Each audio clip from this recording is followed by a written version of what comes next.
Awesome. So Emily, share with us, how did your whole journey around meditation start? I'm sure Ziva meditation just didn't come out of the blue. So share with us a little bit about that. No, it's actually been now, I think, a 6.5 year journey that I've been teaching. And it's been probably the most intense rate of learning and growth that I've ever had is starting my own company. You'd think it would be being an artist and an actor, which is my previous life, which I'll share with you. But running a company and hiring teams and managing people and knowing that people's income and their insurance is literally dependent on what you're doing and the decisions that you're making, it's really inspired me to grow in a whole new and different way, which is very surprising to me. When I started Ziva, I did not think it would turn into a multi-employee 7-figure thing. And so it's been a bit of a surprise, but also I've been doing so much work, and also I'm so passionate about it.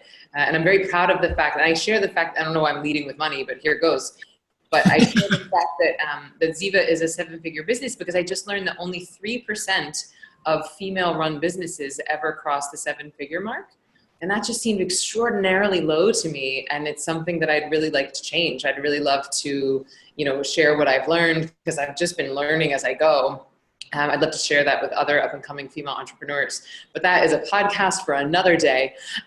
So I'll share with you my journey from Broadway performer to meditation teacher. I was on Broadway for about 10 years. I was doing Chicago, 42nd Street, A Chorus Line, The Producers, and it was a great decade of my life. It's what I wanted to do since I was a little girl. And then my last Broadway show was A Chorus Line, where I was understudying 3 of the lead roles, which means you have no idea which character you're going to play on any given night. And it led to a lot of anxiety, a lot of insomnia, going gray. I had insomnia actually for 18 months before I started meditating. And just to think about that, think about how crappy you feel when you don't sleep for one night, and then maybe 7 nights. And then think about 18 months of not sleeping. It led to me going gray, having anxiety, getting injured. And it was confusing why I was living my dream, why I was doing the thing that I had wanted to do since I was a child, and I was miserable. And so thankfully, the girl sitting next to me in the dressing room, she had a harder job than I did. She was understudying 5 of the leads, but crushing it. And I was like, lady, what do you know? And she said, I meditate. I promptly rolled my eyes and I was like, oh God, one of you. Because I didn't, I didn't believe her, and there was not the neuroscience a decade ago that there is now. And so I just kept sucking at my job and going gray and having insomnia. And then finally I was so embarrassed about my performance that I thought, well, I have to try something. So I went along this course, signed up. First day, first course, I was meditating. I had no idea what that meant, but I was in a different state of consciousness that I had ever been in before, and I liked it. And then that night, I slept through the night for the first time in 18 months. And that was 10 years ago. I've slept every night since for 10 years. Then I stopped going gray. I'm 39 now. I have no gray hairs. I stopped getting sick. I didn't get sick for 8.5 years. I'm 39. I'm also pregnant. I'm 33 weeks pregnant. I got pregnant on my first try. So my relationships are better. My parking karma is better. And just a quick story to sort of put this in context, I went from basically having panic attacks in my dressing room, listening to Eckhart Tolle on repeat before meditation. And then my last performance, the last thing I ever did as a singer person, was I got invited to perform at a memorial concert for Marvin Hamlish. And I was sandwiched, I'm not kidding, in between Liza Minnelli, Aretha Franklin, and Barbra Streisand. I kid you not. Here's the playbill. It was Liza Minnelli, Emily Fletcher, Aretha Franklin, Barbra Streisand. And I was like, what's happening right now? And I managed to not be nervous. I was like, okay, here we go. This was such a stark contrast from my life before and after meditation. So anyway, I quit Broadway. I went to India. I was not in India for 3 years, but I did train for 3 years to be a teacher. And then I opened up Ziva, and it's been the best thing I've ever done. I've taught over 8,000 people to meditate. I've gotten to teach at Google, Harvard Business School, Viacom, Barclays Bank, at some of the leading hospitals in the world. And it's been such a delight and an honor to get to share these tools with people. And we started the world's first online meditation training, which I'm really proud of. It's called Ziva Online. And I'm proud of it because it gives people access to some of these tools, no matter matter where they are, even if they don't have a teacher in their hometown. It's really hard to learn meditation from a book, but it's much easier if you have daily instruction and audios and a community and support around you. It makes it much, much easier. Yeah, and that brings up a really good point. You know, there's Vipassana, which is something I've done. There is transcendental meditation. There's Ziva. There's all these different types. Like, what is it that makes Ziva and what you're doing different and distinct from these other models of meditation? So first of all, I love Vipassana. I did my first Vipassana last December. And for those of you who might not know, Vipassana is a 10-day silent meditation where you meditate for 10 and a half hours a day. You have 2 meals a day. You have very hard beds. There's no talking, no eye contact, no reading, no music, no exercise. You are just sitting with yourself 10 hours a day for 10 days. Amazing. Intense and amazing. I've ever had, best bliss I've ever had. So I highly recommend it. Vipassana is like psychic surgery, right? It's like 10 days and you are doing psychic surgery on yourself. Ziva is much more like physical therapy, right? You're doing it every day. It's designed to be integrated into your life. I train you to be self-sufficient so that you can do it on a bus, on a plane, at your office with your kids screaming in the next door. It's designed to be integrated into your day-to-day life in a way that makes you actually better at life. So at Ziva, what we're all about is meditation for extraordinary performance. I work with high performers. I like to work with people who want to be better every day, people who see meditation as a tool to help them accomplish their missions, not necessarily as a huge part of their identity per se. Like Ziva is very non-culty. Like I have zero interest in telling people how to live their lives. And P.S., I know I'm being a little flip, but my definition of a cult is a group of people who do not aspire beyond the state of consciousness of their teacher. Right? And I think that that's dangerous when you get people who don't ever want to out-evolve like whoever the fancy guru person is. And I am not a fancy guru. I got no beards. I got no mala beads. I got no patchouli. I got some incense, let's be honest. But I'm not interested in any sort of a doctrine or a dogma, and I'm becoming increasingly allergic to patriarchy. But what I have a lot of interest in is giving people tools to help them act in accordance with what they already know to be true. And so at Ziva, we're all about meditation for better performance. And the unique way that we get there is that I teach people to be self-sufficient in the Ziva technique, which is this beautiful trifecta of mindfulness, meditation, and manifesting. The 3 M's, as we like to call it. And I used to just teach meditation. For years and years, I just taught meditation. And then as we started to really get clear on the fact that meditation for performance is really our forte, and that happened after I had to think about it, and I was like, wait a minute, I've actually taught like full contract NBA players. I've taught multiple Oscar award winners, Grammy, Tony, Emmy, and Golden Globe award winners, CEOs, hedge fund managers, stay-at-home moms, like people who have very intense lives. And I was like, why are they coming to me? Like, why are all these high performers coming to me? And I realized that they come to Ziva when they're ready to really step into their full potential. And the meditation is a huge, huge piece of that. But meditation alone, I think, is not enough. I think you also have to have the mindfulness, and I think that you have to have the manifesting if your goal is to show up as the most amazing version of you. So I guess I'll start by defining the difference between mindfulness and meditation, because a lot of people are using those terms as synonyms. I would define mindfulness as the art of bringing your awareness into the present moment. Beautiful, right? The art. Very, yeah. Awareness into the present moment, and such a valuable skill that we all need, especially when we've all become bulimic of the brain with our iPhones. So, and Vipassana is a beautiful form of that. Breathwork, beautiful form of that. Headspace, great. A lot of the guided YouTube apps or the YouTube videos or any app you're going to download are actually teaching you flavors of mindfulness, but it gets a little confusing because everyone's calling it all meditation. It's like meditation has become this umbrella term, like a blanket term like food. And so, you know, eating a cheeseburger is going to do one thing to your brain and body. Drinking a smoothie is going to do a different thing to your brain and body, but they're both food. And so we've kind of been a little lazy with our nomenclature around meditation. We just call it all meditation. Sound bath, kundalini, vipassana, meditate. Like we're just calling it all meditation. And I think that as things are getting more popular, as these different techniques are starting to permeate the vernacular and the sort of mainstream zeitgeist, it would behoove us to be more specific with our vocabulary. Because if you try to practice mindfulness and meditation at the same time, it's going to feel a little confusing. Well, should I be focusing or should I be letting go? Should I be concentrating or should I be resting? Should I have a mantra? Mantra. And I think that some people mess themselves up because they just think it's all one thing, that meditation is like just this one thing. And one person tells them something and a yoga teacher tells them something else. And then their friend who meditates tells them something else. And they're like, I don't know what I'm supposed to do. And then they never start.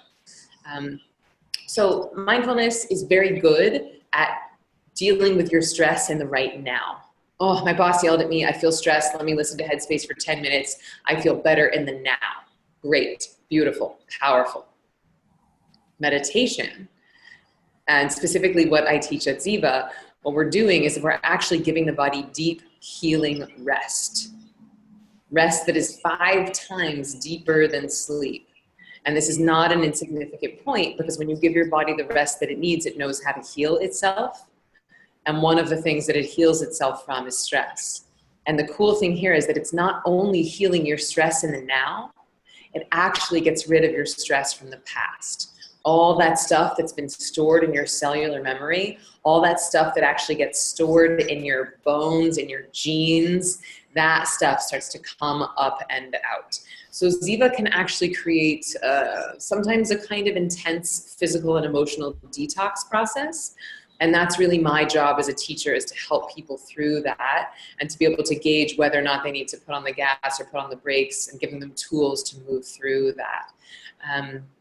So there's that. So mindfulness, very good at dealing with your stress in the now. Meditation, very good at dealing with your stress in the past. And here's the trick. The less stress you have in your nervous system, the more you actually purify your body of that stress. That is the very thing that up-levels your performance capabilities, because it turns out stress makes you stupid. And that might sound harsh, but it does. Stress makes you stupid, sick, and slow.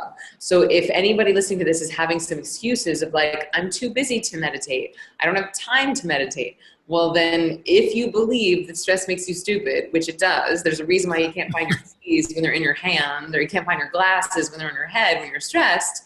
It's because your body's basically preparing for a predatory attack, which is wasting your mental and physical energy that you could be using for the task at hand.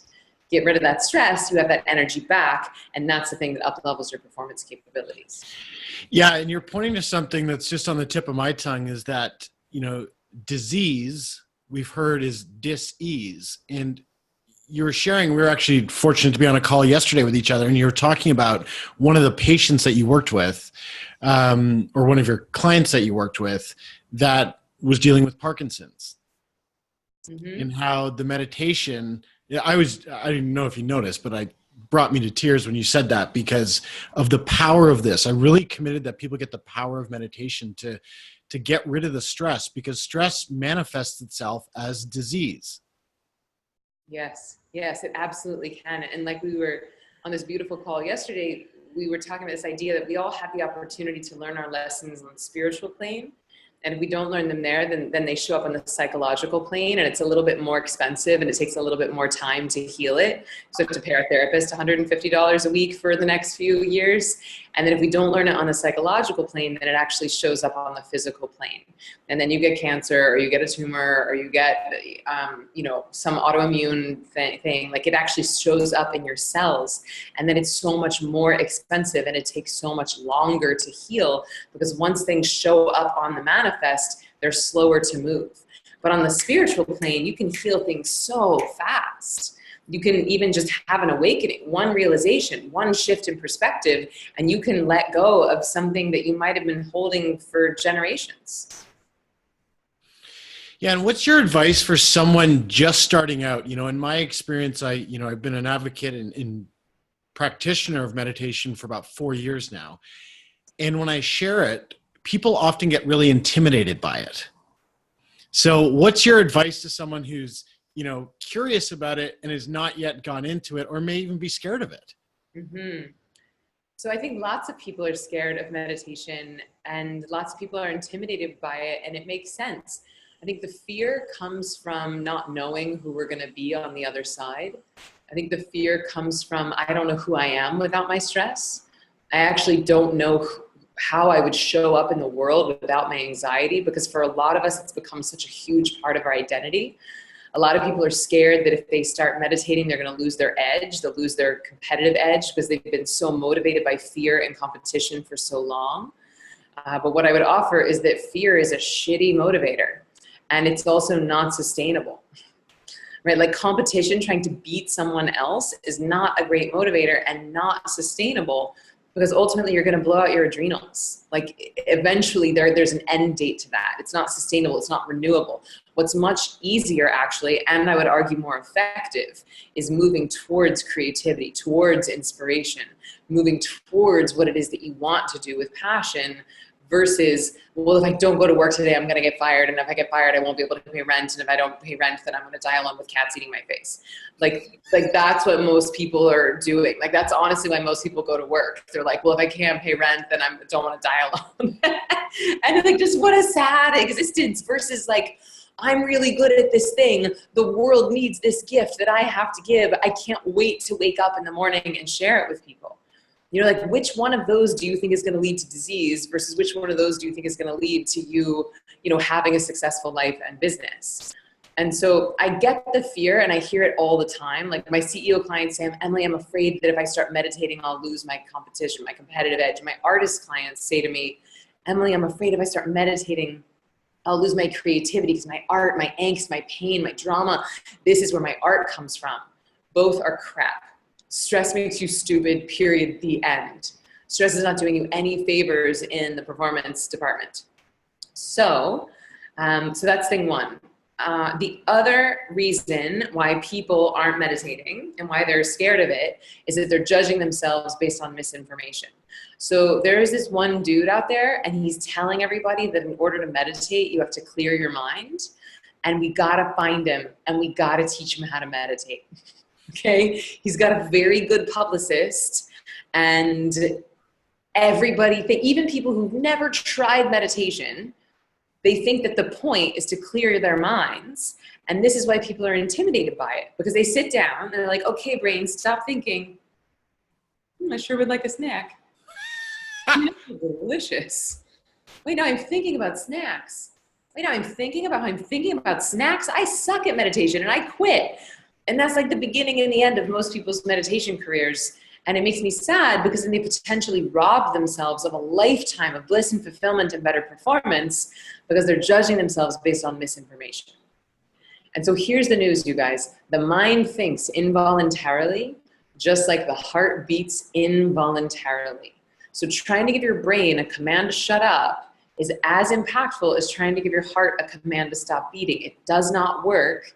And yet this is the criteria by which most people are judging themselves on. So once you know that, then there's really nothing to be intimidated by. And then I guess I'll just wrap by saying that the third reason that people don't meditate is that they don't have any training. And even though meditation is simple, it's powerful. Like, don't confuse simplicity for weakness, right? And because it's simple, a lot of people think they should already know how to do it.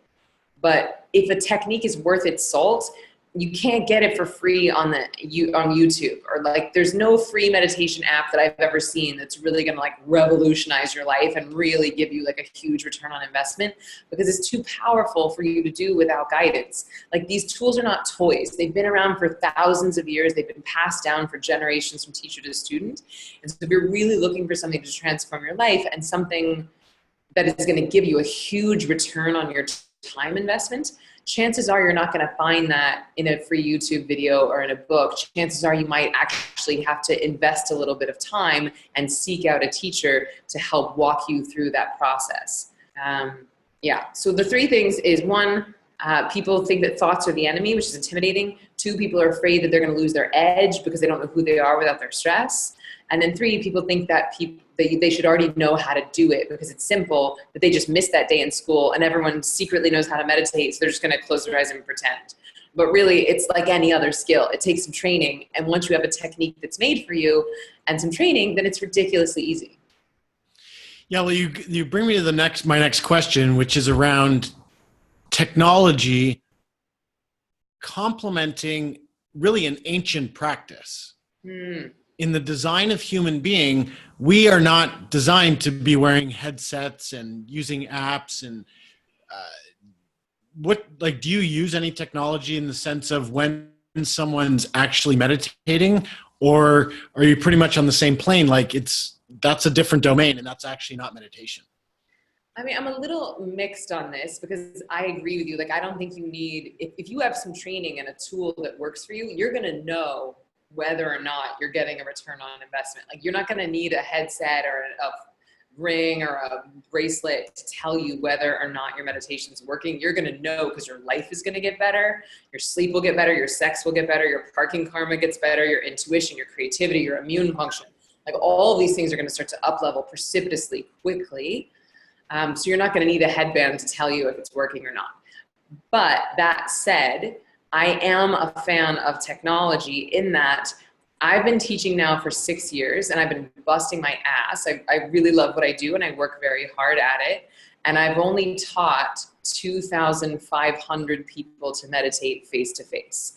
And I teach more people than anyone else I know on the planet as far as like the type of meditation that I teach. So I've been really busting it. I have a whole team of people, and that's a lot.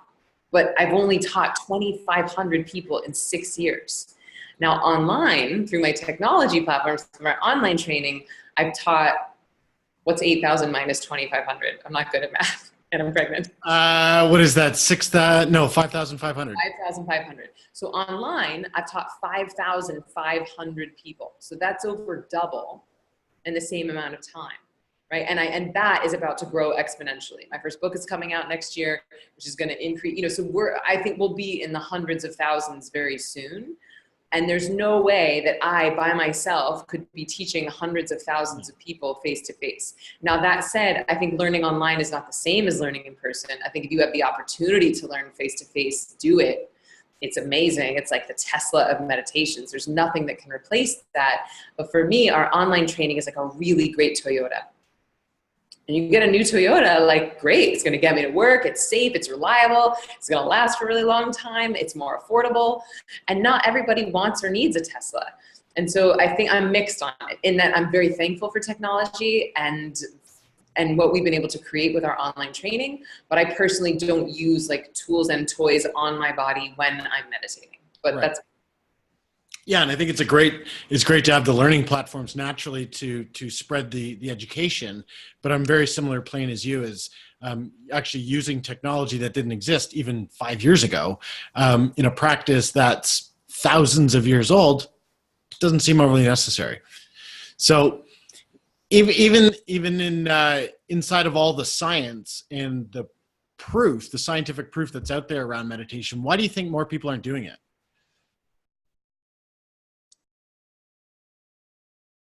I think that the biggest barrier, besides those three that I just said, is people think that they're too busy. I think people at this point, unless you're living under a rock, at this point that meditation is good for you. I mean, it's the science is in, the journals are in, newspapers are talking about it. Like, it's even almost hard to get press about it because people are like, oh yeah, meditation. It's like kind of like, here we go again. So old, even though it just got on the scene like 2 years ago. But so it's like at this point, most people know that meditation is good for them, but most people are not actually meditating because they have this story, which is, I'm too busy to meditate. I have kids, I have a job, my husband needs me, I don't have time, my boss doesn't understand it. And I understand that, but here's the thing, everyone is too busy to do something that they don't know how to do. If you don't have any training and you don't have a technique that's designed for you, and if you're literally going in and be like, well, let me just close my eyes and breathe for 5 or 10 minutes, you're not gonna see a return on investment from that. So why on earth would you waste your time doing it? I wouldn't. Like if my time is valuable, right? And so I'm not gonna spend even 10 minutes wasting it with something that's not gonna give me a return on it. And so because people, they assume that they should already know how to do it, they never take the time to get trained, they think that all meditation is the same, and then they do it for maybe 5 minutes, it doesn't change their life, it's just kind of boring and dumb and annoying, and then they're like, no thanks, I'm too busy. But if you actually take the time to get trained and you have a technique that works for you and you start to see the way that life unfolds and how much better your sleep is and your relationships and all those things I said earlier, then it's like, how could I not meditate? You know, like I actually can't imagine my life without meditation. And I feel it. Like if I don't do my second meditation by like 8 or 9 p.m., I'm like a ding dong head. Because I've constructed my life in a way that I have to be able to perform at a very high cognitive level, basically all day long. And so if I miss my second meditation, then I start to feel it by the end of the day. So we just have to let go of this idea that I'm too busy to meditate. We have to let go of the idea that meditation is a luxury or like a pedicure for your brain. This isn't something that you like get around to when you have enough time. No, it is the single most important piece of mental hygiene that you need to be practicing every day. Because again, stress makes you stupid. So one of our missions at Ziva is to make it as rude to leave your house without meditating as it would be to leave your house without brushing your teeth. It's like, that's gross. You need to handle that. Not my problem. Clean that up. Yeah, I think you just opened up something that could be a whole nother podcast and video because, it's meditation I'll speak from my own experience, has been one of the biggest tools for me to be responsible about who I'm being throughout my day and in the world. It's like, and that's a whole nother, that's a whole nother hour, but, where can people learn more about you? I know you've got Ziva online, but where can people learn about you? Yeah, so I'd say the easiest place is zivameditation.com. Z-I-V-A, that's a Sanskrit word that means bliss, zivameditation.com. And there you can find everything about our in-person training, which we do here in New York, and our online training. And the online training it's about 25 minutes a day for 15 days. And it actually moves you through a matriculation, a whole process. And on the first 3 days, you learn mindfulness. Days 4 through 12, you learn meditation, and days 13 through 15, you learn the manifesting. And by the end, you graduate, and you're going to have a daily practice that you can do on your own from anywhere, anytime. You won't be dependent on me. You won't need Wi-Fi. You won't need finger symbols or incense. All you'll need to do it is a chair, and it's infinitely portable. And people are reporting that it's really changing their lives. Their anxiety is going away. Their insomnia is going away. Their depression is going away. They feel more present with their kids at work. And so I'm really proud of it. And so that'd be a fun place for us to connect. And in addition to those training days, we also have a really beautiful online community. So that's a great place to get support. I'm in there every single day answering questions. I've got my other teachers. We've got a whole global community of meditators in there. And you don't lose access after 15 days. You'll have access for at least 6 months to both the community and the training. And so that's a fun way. You can find all of that at zivameditation.com. Okay, so just to be clear, that's included in when someone purchases the program? Yeah, when someone purchases the program, they get access to 6 months of that online coaching community, and they can always extend if they want to, but that access to the videos and access to the community they get for 6 months. Okay, great. Awesome. Well, I got a few last quick rapid fire questions for you. Great. What are you reading right now? Orgasmic Birth. Amazing and so fitting, right? Mm-hmm. What's the most consistent thing about your health? My meditation practice. What's the most consistent thing besides your meditation practice? With my smoothies and my supplements. Every morning I wake up, I make a smoothie and I make a supplement. Here, I'll show you. It looks like barf. Oh, delicious. Delicious. Actually is really good. What do you want most for the world? Well, to eradicate unnecessary suffering. I'm with you on that one. And thank you so much for being with us today. It is my absolute pleasure. Thank you for having me, and bravo on this new venture, and bravo on everything that you're creating. Yeah, thank you so much.